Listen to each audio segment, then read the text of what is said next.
pour effectuer la volte. Et il s'élance pour cette épreuve réservée au poney avec Iramis, le numéro 4, et Juline Roch qui a pris immédiatement les commandes.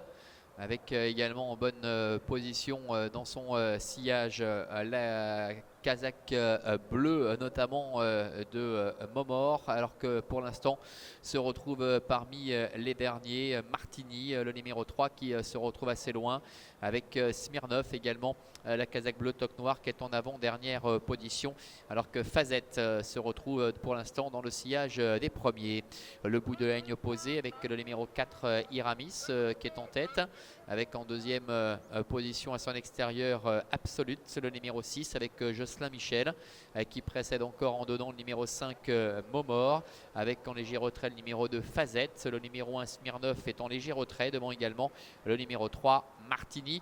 qui ferme la marche légèrement décrochée. Ils sont à mi-tournant final,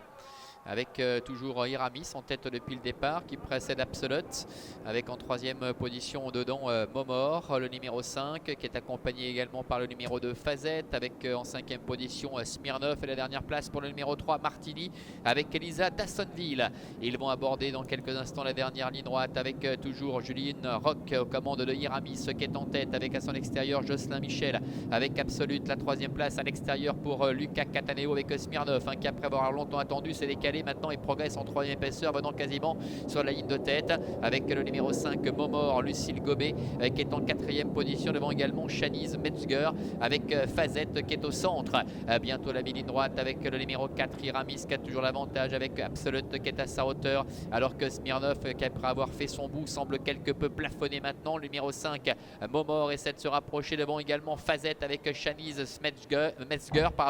à 200 mètres de l'arrivée, avec le numéro 6 Absolute maintenant, qui prend un léger avantage face à Iramis, qui se défend bien côté corde, avec Smirnov qui essaie de se relancer, devant également Fazette à 100 mètres de l'arrivée, avec Absolute et Jocelyn Michel qui ont toujours les meilleurs, avec à la corde Iramis et Juline Roch, alors qu'en troisième position le numéro 2 Fazette est en train d'enclencher, alors que le 4 Iramis est au galop, avec le numéro 6 Absolute qui va contrer l'attaque du numéro 2 Fazette. La troisième place pour le numéro 1 Smirnov, c'est le numéro 3 Martini qui est quatrième, et la cinquième place pour le numéro 5 Mormor. Voilà pour l'arrivée donc de cette compétition. La casaque de l'écurie du Martsac est en forme après la victoire de Fidelio,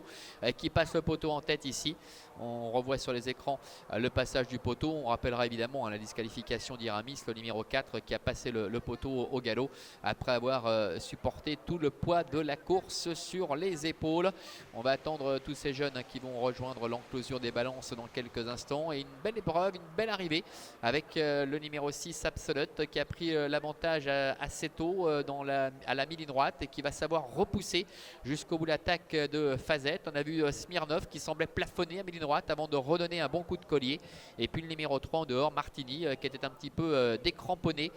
dans le dernier tournant, s'est bien relancé pour aller chercher la quatrième place aux dépens du numéro 5 Mormor, avec Lucille Gobet. Voilà, casaque de l'écurie du Martsa, la casaque de Fidelio que l'on a vu tout à l'heure s'illustrer, avec Renaud Pujol et Jocelyn Michel, qui était aux commandes donc de Absolute,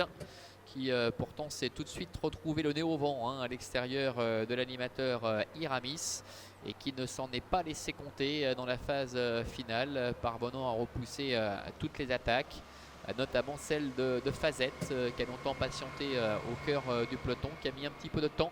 avant de pouvoir vraiment changer de rythme, et puis qui a enclenché dans la phase finale, dans les 100 derniers mètres. Un gros plan d'ailleurs ici sur Fazette, qu'on est en train d'évoquer, avec Shanice Metzger